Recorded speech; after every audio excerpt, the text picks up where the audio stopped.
নমস্কার, আমি অমরেশ চক্রবর্তী। আজ আবার এসেছি ফিরে কসমোসনিক স্টুডিওর একগুচ্ছ হাসির গল্পের একটি নতুন প্রতিবেদন নিয়ে। আজ পড়ব আপনাদের অনেকেরই অনুরোধ করা প্রিয় গল্প শ্রী শীর্ষেন্দু মুখোপাধ্যায়ের মনোজদের অদ্ভুত বাড়ি।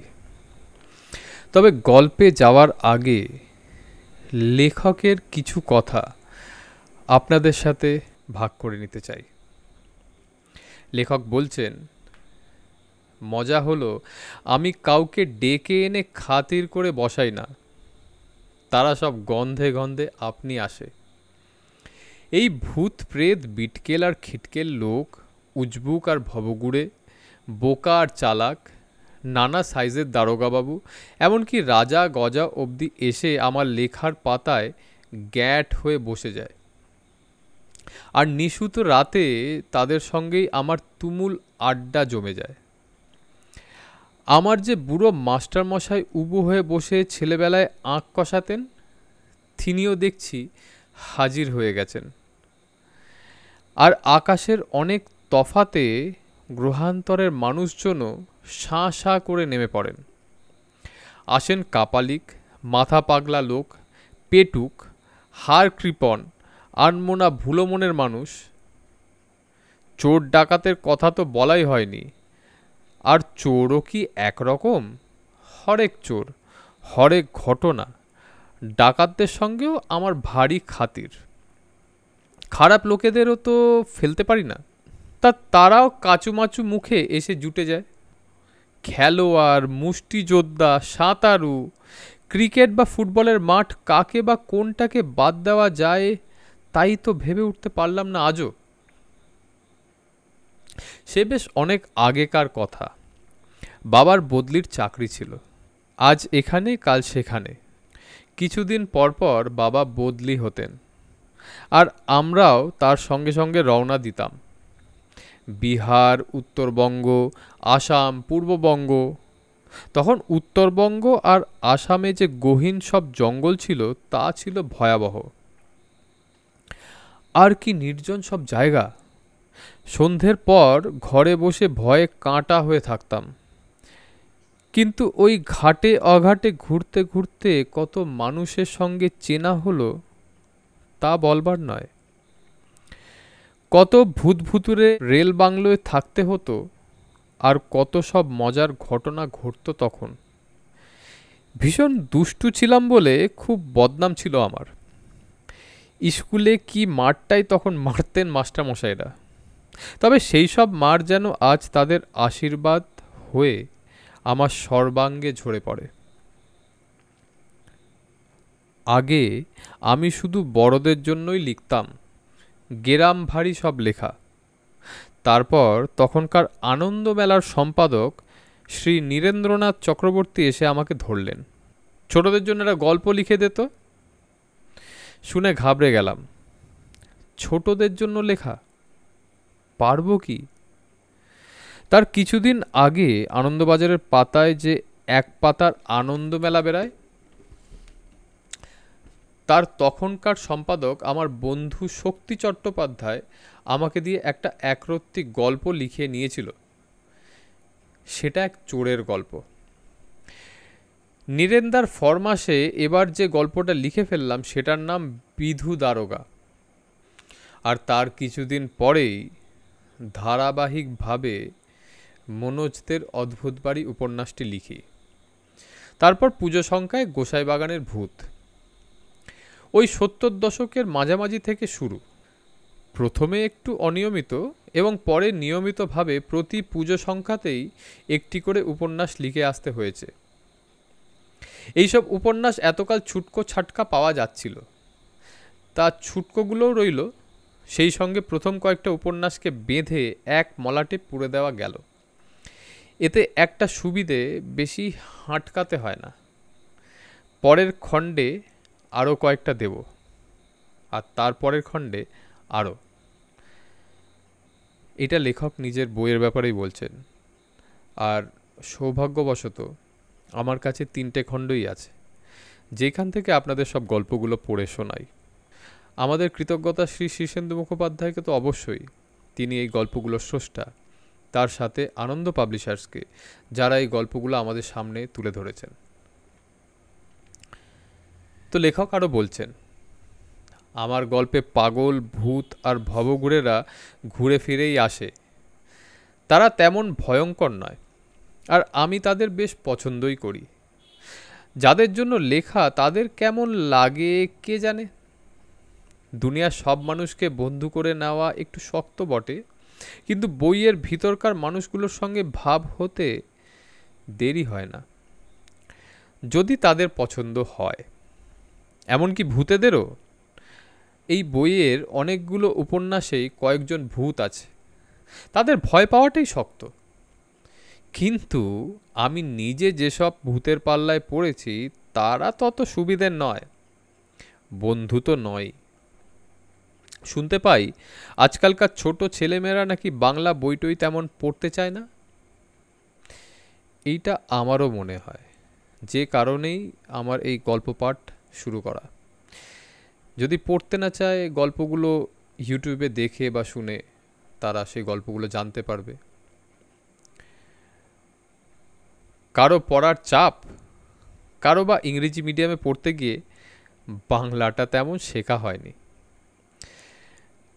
এই কথায় ইংরেজি মিডিয়ামে আমিও পড়েছি, কিন্তু তা বলে বাংলা শিখব না সেটা তো হতে পারে না। তো লেখক আরও বলছেন, কারো বা ধারণা বাংলা সাহিত্য তেমন উঁচু মানের নয়। বঙ্কিম, বিদ্যাসাগর, রবীন্দ্রনাথ হয়ে আজ পর্যন্ত বাংলা শিশু সাহিত্যের সম্ভার কিন্তু মোটেই ফেলনা নয়। বরং এত উঁচু দরের উপভোগ্য সাহিত্য বিদেশেও খুব বেশি লেখা হয়নি। ছেলেবেলা থেকেই আমি সাহিত্যের পাগল পড়ুয়া ছিলাম, আর তাই সেটা জানি। মাতৃভাষা না জানাটা বা সাহিত্য না পড়াটা মানুষের মেধার সর্বাঙ্গীন বিকাশের পক্ষেও সহায়ক নয়। যে যাই বলুক, আমি বাপু সাহিত্যের ভীষণ ভক্ত। আজও বাচ্চাদের বই বা বড়দের বই নির্বিচারে পড়ে ফেলি। এই খণ্ডে মোট 10টি উপন্যাস আছে। কোনোটায় মজা শুধু, কোনোটায় ভূত, কোনোটায় কল্পবিজ্ঞান, আবার কোনোটায় এই তিনেরই মিশেল। সব মিলিয়ে মিশিয়ে নানা অদ্ভুতরে ব্যাপার স্যাপার। দেখা যাক খুদে পাঠকদের কেমন লাগে। ইতি শ্রী শীর্ষেন্দু মুখোপাধ্যায়। এইবারে তার লেখা মনোজদের অদ্ভুত বাড়ি গল্পটির প্রথম খণ্ড পাঠ শুরু করছি।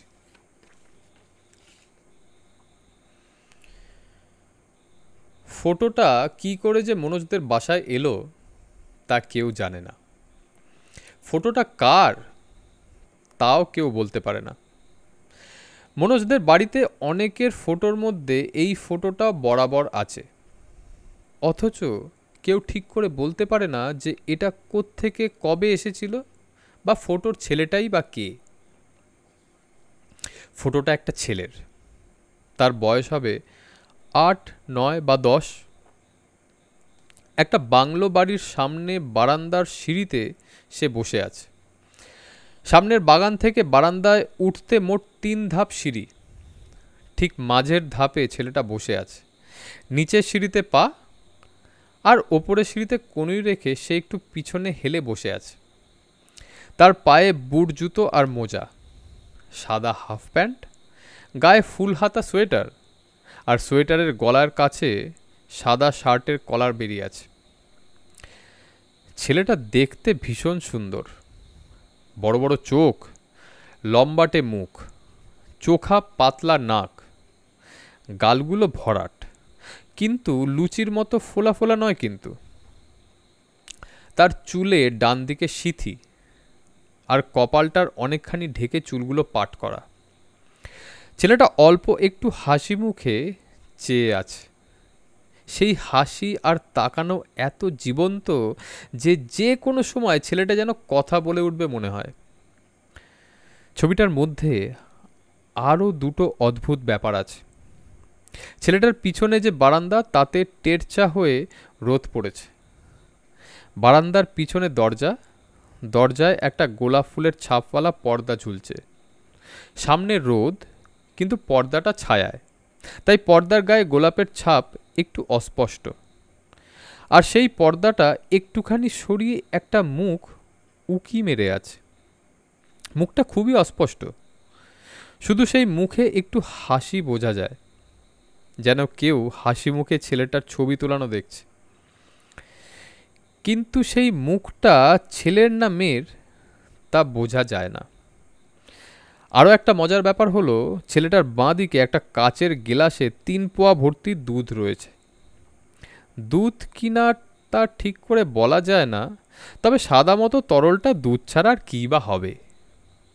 আর সেই প্রায় 1.25 গ্লাস দুধে মুখ ডুবিয়ে দুধটা খেয়ে নিচ্ছে একটা বেশ বড়সড় মোটা বেড়াল। বেড়ালটার লেজও খুব মোটা। বোঝা যায় ছেলেটা দুধ খাচ্ছিল। সেই সময় ফটো তোলাতে গিয়ে গ্লাসটা পাশে রেখেছিল, আর তখন ছেলেটাকে অন্যমনস্ক দেখে বেড়ালটা চুপি চুপি এসে চুরি করে দুধ খেয়ে নিচ্ছে।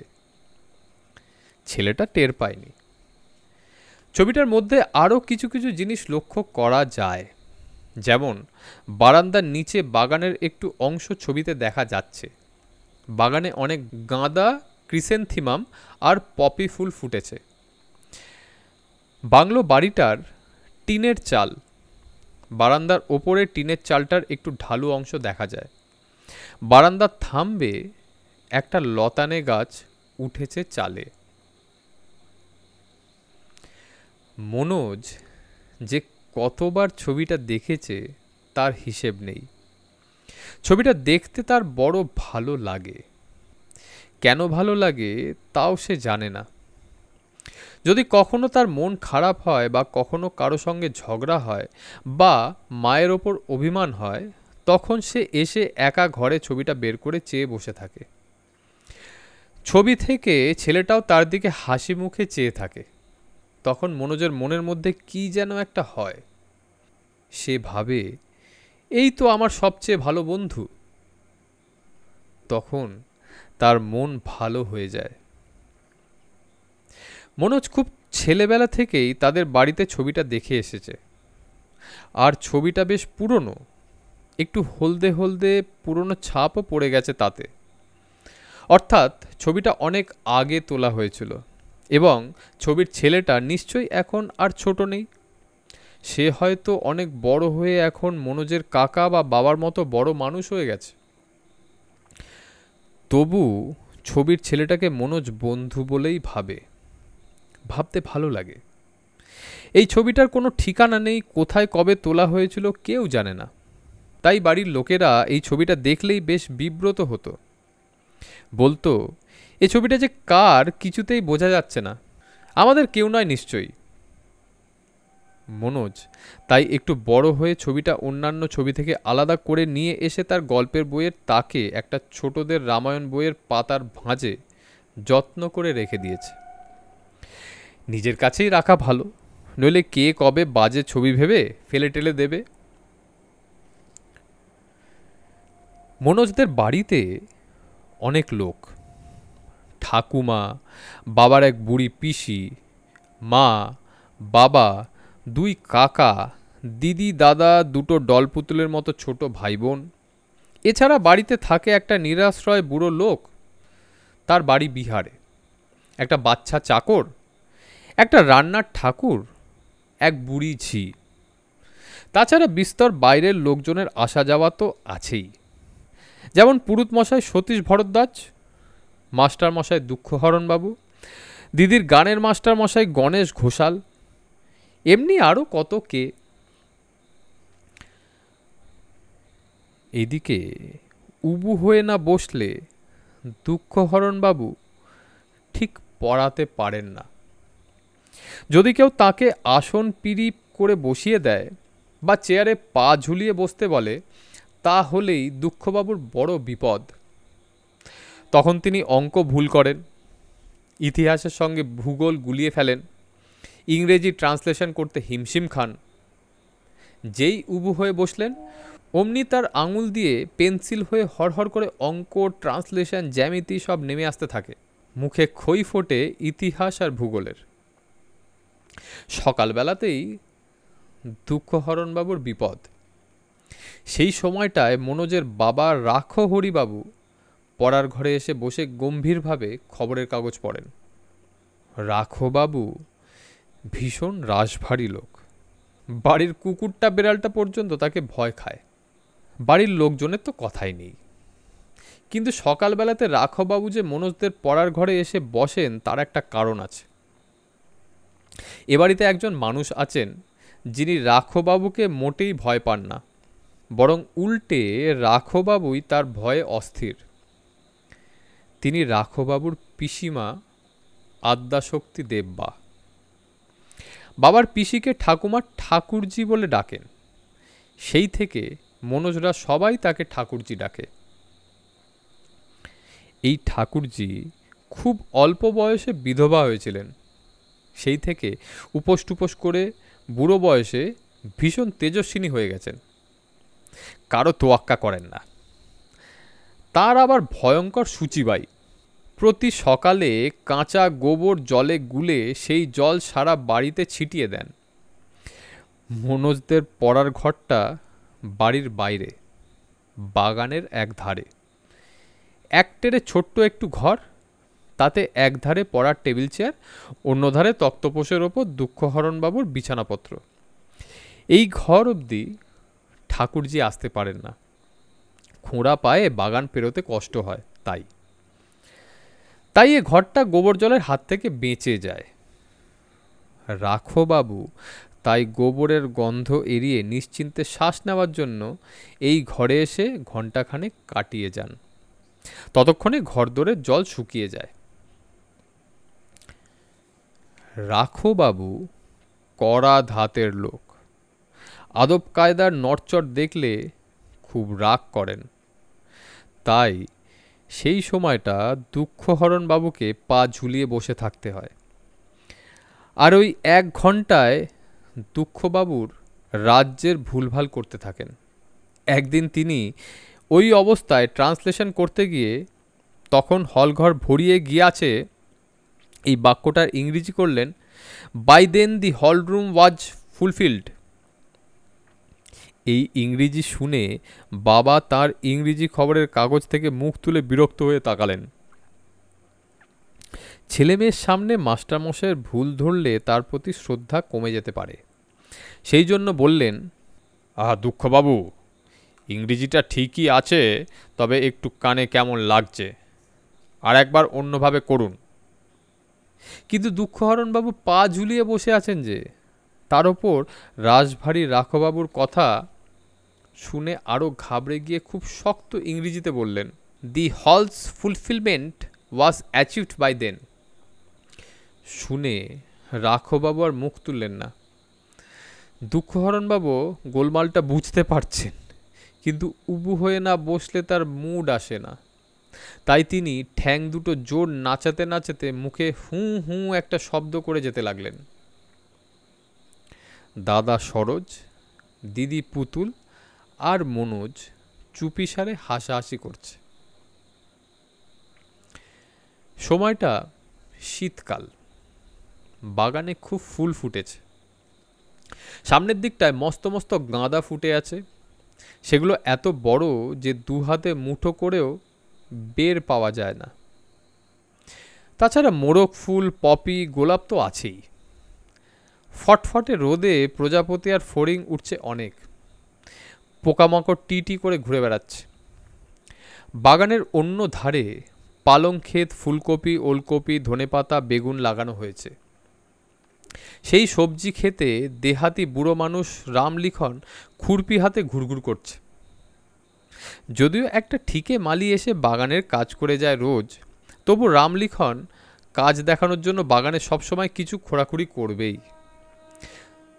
চোখে সে ভালো দেখতে পায় না। অনেক সময় গাছের গোড়ার মাটি খুঁড়ে আলগা করতে গিয়ে শেকড় বাকড় উপড়ে ফেলে। আগাছা তুলতে গিয়ে ফুল গাছ তুলে ফেলে দিয়ে আসে। আর বকুনি খেলে খুব গম্ভীরভাবে থাকে, যেন এসব বকাবকি তার তেমন গায়ে লাগে না।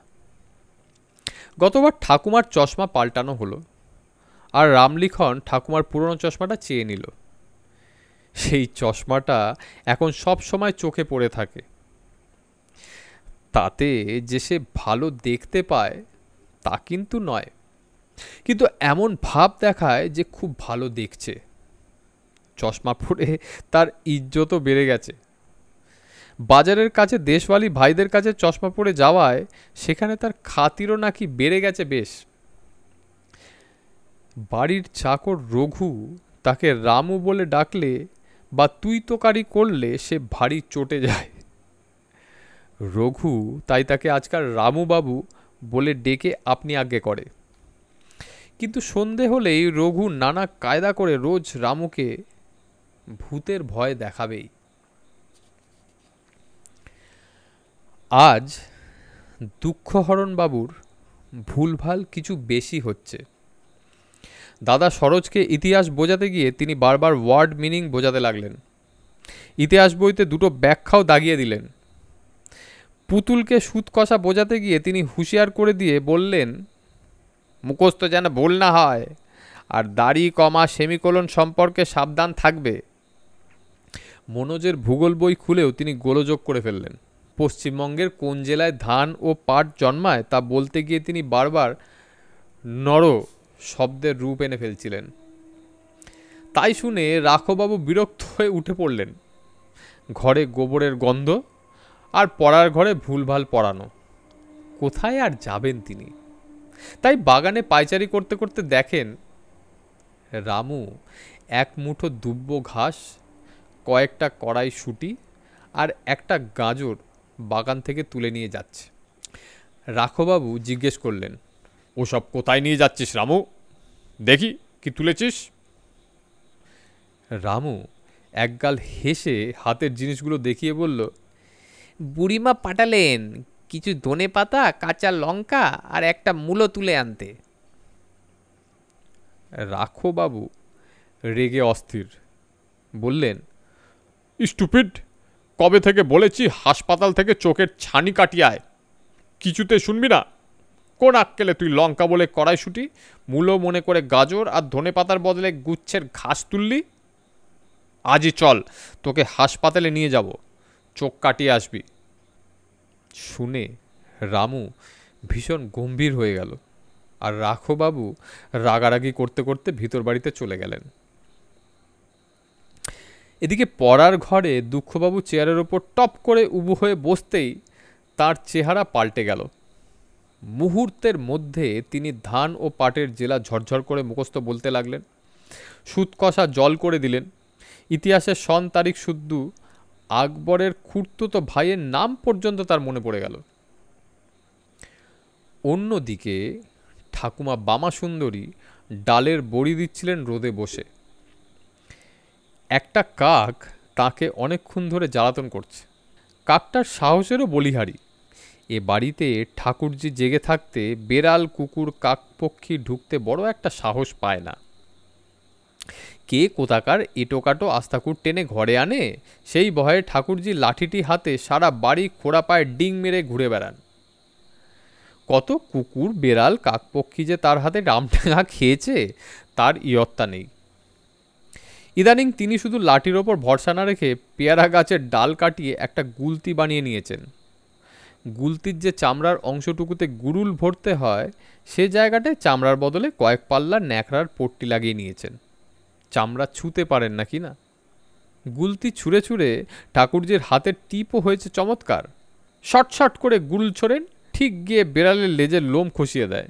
কাকপক্ষীর ডানার পালক ঝরে যায়, কুকুরের ঠ্যাং খোঁড়া হয়ে যায়। এ বাড়িতে আদ্যাশক্তি আছেন জেনেও কাকটা ঘুরঘুর করছে। তেল মাখানো কাঁসার থালা, টিনের টুকরো রোদে পেতে দিয়েছেন বামাসুন্দরী। ডাল ফ্যাটাচ্ছেন তিনি। ডাল ফ্যাটানোতে তার জুড়ি নেই। 12 মাস ডাল ফেটিয়ে তার ডান হাতে বেশ জোরও হয়েছে। পাঞ্জা কষলে মেজো কাকা ব্যাম্বির হারাধনও ঠাকুমাকে হারাতে বেগ পান। তা ঠাকুমা ডাল ফেটাচ্ছেন, কাকটা ঘুরঘুর করছে। ডালে কালো জিরে মেশাবেন বলে কালো জিরের পুড়িয়াটা পাশেই রেখেছেন। কাকটা এক ছো দিয়ে নিয়ে গেল। ঠাকুমা চেঁচালেন, ও ঠাকুরজি, ঠাকুরজি! কিন্তু ঠাকুরজি তখন কোথায়? কেউ সাড়া দিল না। ঠাকুমা বকবক করতে করতে উঠলেন। কাকটা পেঁপে গাছে উঠে বসেছিল। কি খেয়ালে হুশ করে উড়ে এসে ঠাকুমার খোপায় একটা ছো মারল। তাতে ঘোমটাটা খসে গেল। ঠাকুমা ফের চেঁচালেন, ও ঠাকুরজি, কাকটার ভাবসাব মোটেই ভালো দেখছি না যে, গুলতিটা নিয়ে এসো। এই সময় পুরুত মশাই সতীশ ভরদ্বাজ ঘোষাল বাড়ির নারায়ণ পুজো সেরে ফিরছিলেন। এ সময়টায় মনোজদের বাড়িতে বসে তিনি খানিক খবরের কাগজ পড়ে যান। যাওয়ার সময় গৃহদেবতার ভোগটাও নিবেদন করে যান। 1 কাপ চা, 2 বিস্কুট আর 5টা পয়সা তার রোজগার বরাদ্দ। তিনি উঠোনে ঢুকে দেখে বামা সুন্দরী ডালের বাটি ফেলে বারান্দায় উঠে গিয়ে চেঁচামেচি করছেন। কাকটা ফ্যাটানো ডালে নেচে বেড়াচ্ছে আর সব ছত্র খান। বামা সুন্দরী তাকে দেখে প্রায় কেঁদে ফেললেন। দেখেছেন ঠাকুরমশাই, দজ্জাল কাকের কাণ্ডটা? সতীশ ভরদ্বাজ বড় খাইয়ে মানুষ, বেশ লম্বা চওড়া চেহারা, বড় ভুঁড়ি, বয়স 70-এর কাছাকাছি। এই বয়সেও জোয়ান মদ্দারা মাছ বা রসগোল্লার কম্পিটিশনে তার ধারে কাছে ঘেঁষতে পারবে না। পাতে পড়তে না পড়তে সেসব তিনি তুলে ফেলেন। লোকে বলে তার নাকি 2টো পোষা ভূত আছে। খাবার সময় আবডাল থেকে তারাই সব তুলে খেয়ে ফেলে। নইলে ঠাকুরমশাই কি আর ওই অত 4টে মানুষের সমান খাবার খেতে পারেন? তবে সতীশ ভরদ্বাজ যে ভূত পোষেন এ বিষয়ে সন্দেহ নেই। প্রায় সময় দেখা যায় খবরের কাগজ পড়তে পড়তে হঠাৎ তিনি বলে যেন কার নিঃশব্দ ডাকে সাড়া দেন। ঘাড় ঘুরিয়ে হঠাৎ যেন কার সঙ্গে ফিসফিস করে খানিক কথা বলে নেন। আবার কখনো হঠাৎ রাস্তাঘাটে চেঁচিয়ে হাঁদু ভুদু বলে কাদের ডাকাডাকি করেন। এই সব কারণে সবাই তাকে খানিকটা ভয় খায়। তো কাকের কাণ্ড দেখে সতীশ ভরদ্বাজ দাঁড়িয়ে গেছেন। কিছুক্ষণ দেখে টেকে একটা শ্বাস ফেলে খড়মের শব্দ তুলে বারান্দায় উঠে এলেন। তার জন্য রোদে গদিওয়ালা মোড়া পেতে রাখা আছে, তাইতেই বসে বললেন, কাক? এ বাড়িতে মা আদ্যা শক্তি থাকতে কাক আসবে কোত্থেকে? তেমন সাহসী কাকই বা কই? ঠাকুমা কাঁদো কাঁদো হয়ে বললেন, ওই দেখুন, লক্ষ্মী ছাড়া 1 বাটি মাসকলাই বাটা নষ্ট করলো, কত কষ্ট করে ফেটিয়েছি। ও কাক নয় মা। সতীশ ভরদ্বাজ গম্ভীর হয়ে বললেন, তবে কি? সতীশ ভরদ্বাজ আবার একটা শ্বাস ছাড়লেন। এই সময় রঘু এসে খবরের কাগজ দিয়ে গেল। সতীশ ভরদ্বাজ কাগজ খুলে আইন আদালতের খবর পড়তে পড়তে বললেন, 40 বছর আগে জয়দেবপুরে একবার এই রকম কাকের পাল্লায় পড়েছিলেন মোক্ষদা ঠাকুমা। দেখতে অবিকল দাঁড় কাক, কিন্তু তার হাবভাব আর দুষ্টুমিতে ঠাকুমা অস্থির। রোজ এসে সব লণ্ডভণ্ড করে দিয়ে যায়। তীর ধনুক ঢিল পাটকেল কাকতারুয়া কোনো কিছুতেই গ্রাহ্য করে না। সবশেষে জ্বালাতন হয়ে ডেকে পাঠালো আমাকে। গিয়েই বুঝলাম কাকের রূপ ধরে এ কোনো আত্মা টাত্মা এসেছে। বললাম, এ কাক তো তাড়ালে যাবে না ঠাকুমা, নারায়ণ পুজো দাও আর শান্তি সস্তায়ন করাও। সেই করতেই কাকটা যে পালালো আর এলো না। এ কাকটাকেও দেখুন না, যেন ঠিক কাক, কিন্তু কাকের মতো ব্যবহার কি? একটু লক্ষ্য করলেই দেখবেন এ পাখিটা কাকের চেয়েও একটু বেশি কালো। ও লাফানোটাও কাকের মতো নয়। কিন্তু এসব কিসের লক্ষণ সে আমি ভালোই জানি। বাড়িতে একটা অমঙ্গল না হয়। ঠাকুমা এসব শুনে হতবাক হয়ে দাঁড়িয়ে রইলেন, মুখে কথা নেই। আর এ সময় গোয়াল ঘরের দিক থেকে শোরগোল উঠল। রঘু আর বুড়িজি কিরমিরিয়া চিৎকার করে বলছে, ঠাকুরজি পড়ে গেছে, ঠাকুরজি পড়ে গেছে। তা এরকম শোরগোল প্রায় ওঠে। ঠাকুরজি 7 দিনে 7 বার আছাড় খান। লোকে বলে ওইটাই তার নেশা, তার হবি। যেখানে কেউ কোনোদিন পড়ে না এমন শুকনো সমতল জায়গাতেও ঠাকুরজি তার বরাদ্দ আছাড়টা খেয়ে নেন। শোনা যায় দেশের বাড়িতে সেই ঢাকা জেলার গ্রামে থাকতেও তিনি প্রায়ই ঘরের পাটাতনে মই বেয়ে পুরনো তেঁতুল কি আমচুর পাড়তে গিয়ে আছাড় খেতেন, পুকুর ঘাটে পড়তেন, উঠোনে হরকাতেন। এমনকি খোঁটায় বাঁধা গরু পর্যন্ত তাকে দেখলে দৌড়ে এসে দড়ির প্যাচ মেরে ফেলে দিত। অত সব আছাড় খেয়েই তার পা একটু খোঁড়া, হাতও একটু বাঁকা। গ্রাম দেশে তো আর হাড় জোড়া দেওয়ার ডাক্তার ছিল না।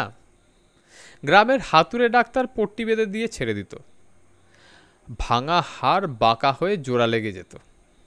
তো ঠাকুরজি আছাড় খেয়েছেন শুনে পড়া ভুন্ডুল হয়ে গেল মনোজদের। মনোজ, সরোজ, পুতুল 3 ভাই বোনে যথাক্রমে ভূগোল, অঙ্ক, ইতিহাস ফেলে দৌড়ে উঠে এলো। দুঃখবাবু উবু হয়ে বসে মন দিয়ে অঙ্ক কষছিলেন। অনেকক্ষণ বাদে টের পেলেন যে সামনে ছাত্রছাত্রীরা কেউ নেই। ভারী বিরক্ত হয়ে তিনি তখন গানের মাস্টারমশাই গণেশ ঘোষালের ঘরে গেলেন দুটো গল্প করতে। গিয়ে দেখেন সেখানেও এক গোলমাল। গণেশবাবু আত্মহত্যা করবেন বলে চালের বিমের সঙ্গে একটা মোটা দড়ির ফাঁস ঝুলিয়ে দড়িটা টেনে টুনে দেখছেন। দুঃখবাবু বললেন, এ কি? দৃশ্যটি দেখে দুঃখহরণবাবু চমকে উঠলেন না। মাসের মধ্যে 2-3 বার গণেশ ঘোষাল আত্মহত্যার চেষ্টা করেই থাকেন। দুঃখবাবু দড়িটা দেখে বললেন, ভালো বাঁধা হয়নি। গণেশবাবু ফাঁসটা ধরে একটু ঝুল খেয়ে বললেন, না, দিব্যি শক্ত হয়েছে। দুঃখবাবু মাথা নেড়ে বললেন, দড়িটাও বেশ পুরনো, মাঝখানে ফেসও বেরিয়ে আছে। ফাঁস গলায় দিয়ে ঝুলবার সময় যদি দড়ি ছিঁড়ে যায় তো পড়ে গিয়ে হাত পা ভাঙবে যে। গণেশবাবু তাচ্ছিল্যের সঙ্গে বললে, ভাঙে ভাঙুক, ভারী তো তুচ্ছ হাত পা, মরতে গেলে হাত পায়ের চিন্তা করলে চলে না মশাই। দুঃখবাবু ভেবে চিনতে বললেন, সে অবশ্য ঠিক। দড়িটা কি গোয়াল ঘর থেকে আনলেন নাকি? গণেশবাবু মাথা নেড়ে বললেন, হ্যাঁ, গরুর গলা থেকে খুলে এনেছি। বদমাস গরুটা ঢুসিয়ে দিতে এসছিল, কোনো ক্রমে বেরিয়ে এসে দরজার ঝাপটা টেনে দিয়েছিলাম ভাগ্যিস। দুঃখবাবু চেয়ারে পা তুলে বসে বললেন, এই সকালবেলাতেই মরতে চাইছেন কেন? সকালবেলাটা সুইসাইড করার পক্ষে মোটেই ভালো নয়। হুটহাট লোকজন এসে পড়তে পারে। এসব গভীর রাতে করতে হয়, যখন কেউ এসে বাঁচাতে পারবে না। বলে গণেশবাবু দুঃখবাবুর দিকে একটু কটমট করে চেয়ে থেকে বললেন, গভীর রাত পর্যন্ত আমি জেগে থাকতে পারি না। এত ঘুম পায় যে মরা টরার কথা মনেই থাকে না। তো আজকে কি হয়েছিল যে মরতে যাচ্ছেন? গণেশবাবু মুখখানা ভার করে চোখ ছলছলিয়ে বললেন, আবার কি, সেই সুরে ভুল। সকালে বসে সংশোধনী রাগটার ওপর একটু ঘষামাজা করছিলুম, পরপর 2 বার তালে লয়ে ভুল হয়ে গেল। কালু মিশরের শিষ্য আমি, আমার ভুল হওয়ার মানে তো পৃথিবীতে প্রলয় হয়ে যাওয়া। গুরুজি তো আজ প্রায় 30 বছর হলো দেহ রক্ষা করেছেন, তবু যখন সকালে রেওয়াজ করতে বসি তখন যেদিন ঠিকঠাক সুরে লয়ে তালে গাই, সেদিন নির্ঘাত শুনতে পাই অনেক দূর থেকে যেন মৃদু একটা তবলার ঠেকা শব্দ আসছে। গায়ে কাটা দেয় মশাই। পরিষ্কার বুঝতে পারি স্বর্গে বসে গুরুজি আমার গান শুনছেন আর তবলায় ঠেকা দিয়ে দিয়ে সম আর ফাঁক দেখিয়ে দিচ্ছেন। কখনো কখনো তারিফ করে ক্যাবাদ বলে চেঁচিয়েও ওঠেন। ওরে বাবা, দুঃখবাবু বলে ওঠেন। অবশ্য কথাটা তিনি গণেশবাবুর গুরুজির কথা শুনে বলেননি। আসলে তাকে এ সময় কুটুস করে একটা ছাড়পোকা কামড়ে দিয়েছিল। তিনি উবু হয়ে বসেই চেয়ারে ছাড়পোকা খুঁজতে লাগলেন। গণেশবাবু চোখ মুছে বললেন, জীবন তুচ্ছ মশাই, জীবন তুচ্ছ। তালে যদি ভুল হয়, লয় যদি গোল পাকালো, তাহলে বেঁচে থেকে লাভ কি? ছারপোকা খুঁজতে খুঁজতে দুঃখবাবু বললেন, কাজটা ভালো করেননি। না না, বেশ করেছি। আপনি আমাকে বাধা দেবেন না। মোড়ে গুরুজির কাছে যাব, তিনি আমাকে মুখোমুখি পেয়ে পায়ের নাগড়াটা দিয়ে আচ্ছাসে জুতো পেটা করবেন, তবে আমার শান্তি। এ কাজে আমাকে বাধা দেবেন না দুঃখবাবু। এসব শুনে দুঃখবাবু বিরক্ত হয়ে বলেন, কে বাধা দিচ্ছে? মরতে হয় মরুন না, তা বলে গোয়াল ঘর থেকে দড়িটা আনা আপনার ঠিক হয়নি। একটু আগেই গোয়াল ঘর থেকে চেঁচামেচি আসছিল, বোধহয় আদ্যাশক্তি দেবী গোয়ালে গোবর আনতে গিয়েছিলেন। সেই সময় ছাড়া গরুটা তাকে বুঝি খুব ঢুসিয়ে দিয়েছে। ও গরুটা রামু ছাড়া কারুর কথা মানে না কি না? এখন যদি সকালে গরুটা কে ছাড়লো তা খুঁজে দেখতে গিয়ে আপনার ঘরে এসে চোরাই দড়িটা পায়, তো বড় লজ্জার কথা হবে কিন্তু। এই শুনে গণেশবাবুর মুখটা শুকিয়ে গেল। বললেন, আরে তাই তো, সব কিছু ভেবে চিন্তে করতে হয় মশাই। গলায় দড়ি দেওয়ারও একটা ক্যালকুলেশন আছে, বুঝেছেন? পটেশ্বর ওঝা একবার রেল লাইনে গলা দিতে গিয়েছিল তার বউয়ের সঙ্গে রাগারাগি করে। তা গেল তো গেল, রাতে গিয়ে লাইনে গলা দিয়ে পড়ে রইল, কিন্তু গাড়ি আর আসে না। পটেশ্বরকে খাতির করে গাড়ি তো আর আগে ভাগে এসে পড়তে পারে না, তারও টাইম আছে। তা পটেশ্বর অপেক্ষা করতে করতে কখন লাইনে মাথা রেখে ঘুমিয়ে পড়েছে সে নিজেও জানে না। ভোরবেলা গাড়ি এলো, তার নিজের সময়ই এলো, কিন্তু অনেক দূর থেকে ড্রাইভার সাহেব রেল লাইনে মানুষ শুয়ে আছে দেখে গাড়ি থামিয়ে ইঞ্জিনের কু দিল।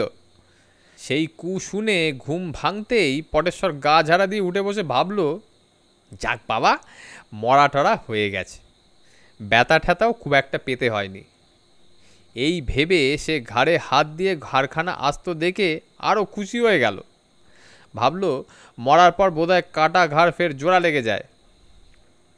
এই সময় ড্রাইভার সাহেব নেমে এসে পটেশ্বরকে এই মারে তো সেই মারে, বলে, রেল লাইনটা তোমার মামদগিরির জায়গা নাকি?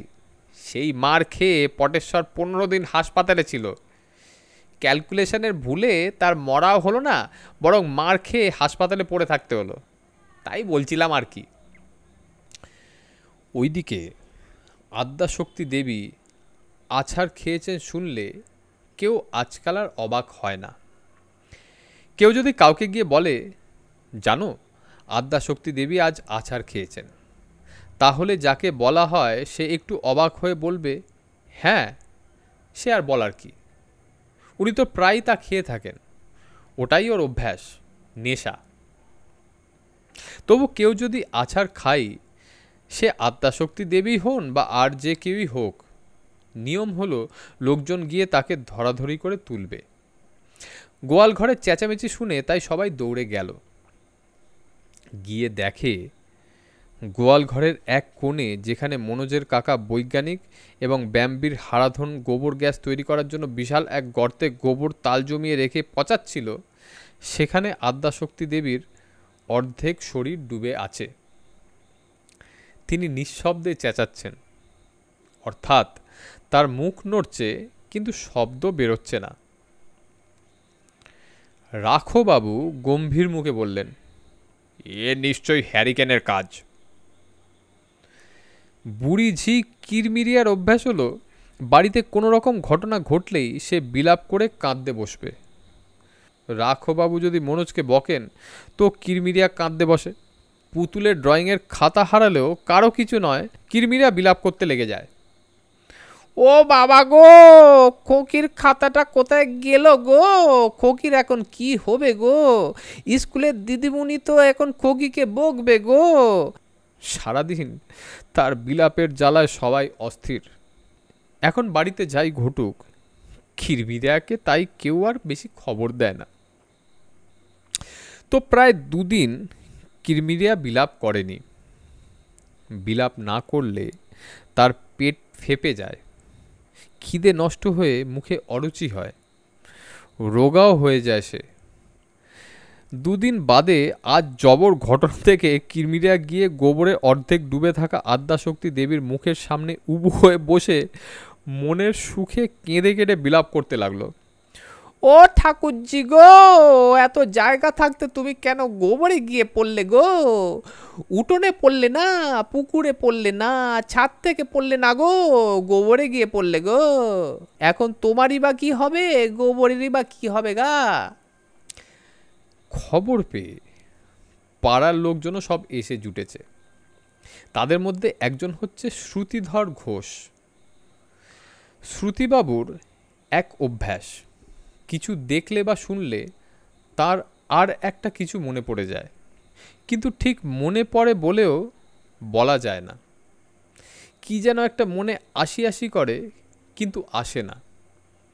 যেমন একবার দুঃখবাবুর পেটের ব্যথা হওয়ায় তিনি এসে বললেন, পেটের ব্যথার 3টে খুব ভালো ওষুধ আমি জানি। কি বলুন তো? দুঃখবাবু খুব উৎসাহের সঙ্গে বলেন।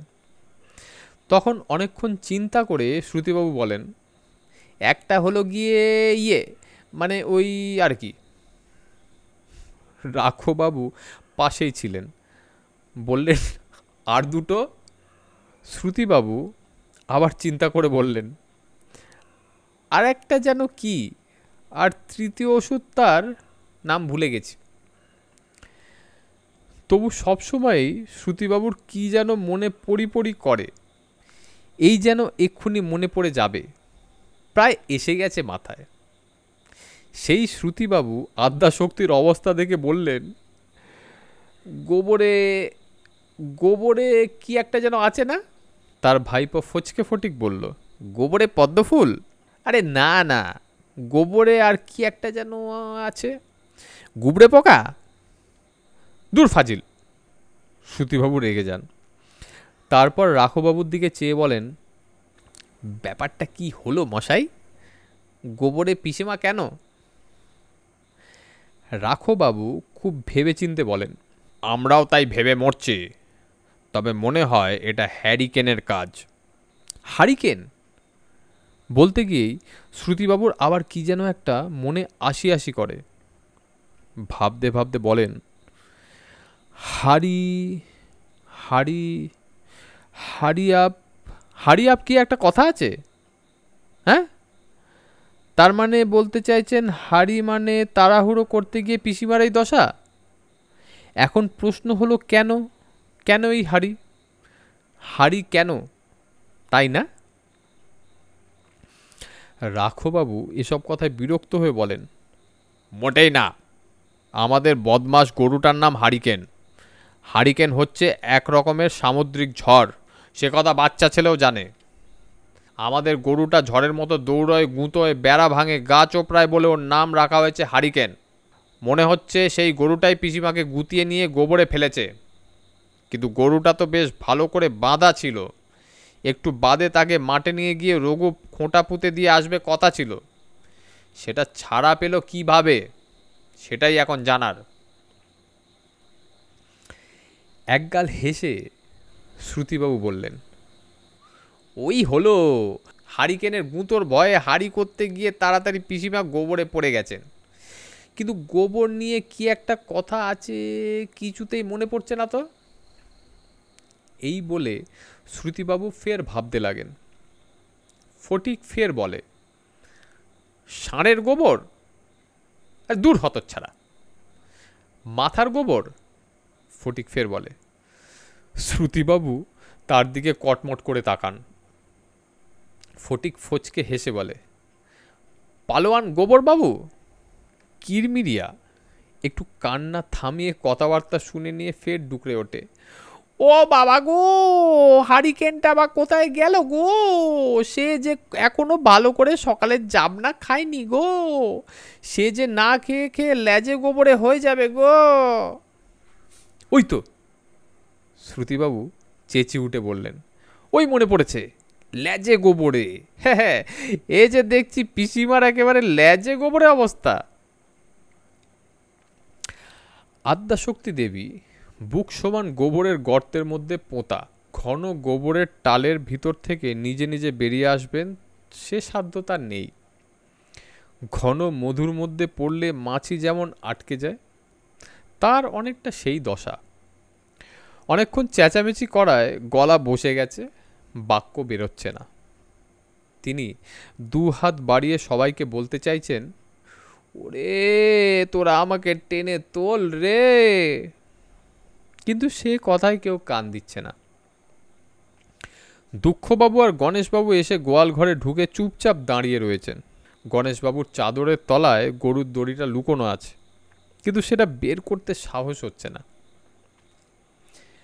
মনোজ দুঃখবাবুকে জিজ্ঞেস করলো, মাস্টারমশাই, গোবরের ইংরেজি কি? কাউডাং। আর পিসিমা হলো আন্ট, তাই না? হ্যাঁ। তাহলে গোবরে পিসিমা কেন? এর ইংরেজি হবে why aunt is in cow dung, না মাস্টারমশাই? ল্যাজে গোবরের ইংরেজি কি হবে মাস্টারমশাই? দুঃখবাবু এটা বলতে পারলেন না। সন্তর্পণে একবার রাখোবাবুর দিকে তাকালেন। রাখোবাবু ভ্রু কুঁচকে দুঃখবাবুর দিকে চেয়েছিলেন। বললেন, এরকম ছোটোখাটো সব ঘটনার ভিতর দিয়ে শেখালে ছেলেদের শিক্ষা ভালো হয়। ল্যাজে গোবরের ইংরেজিটা ওকে শিখিয়ে দিন দুঃখবাবু।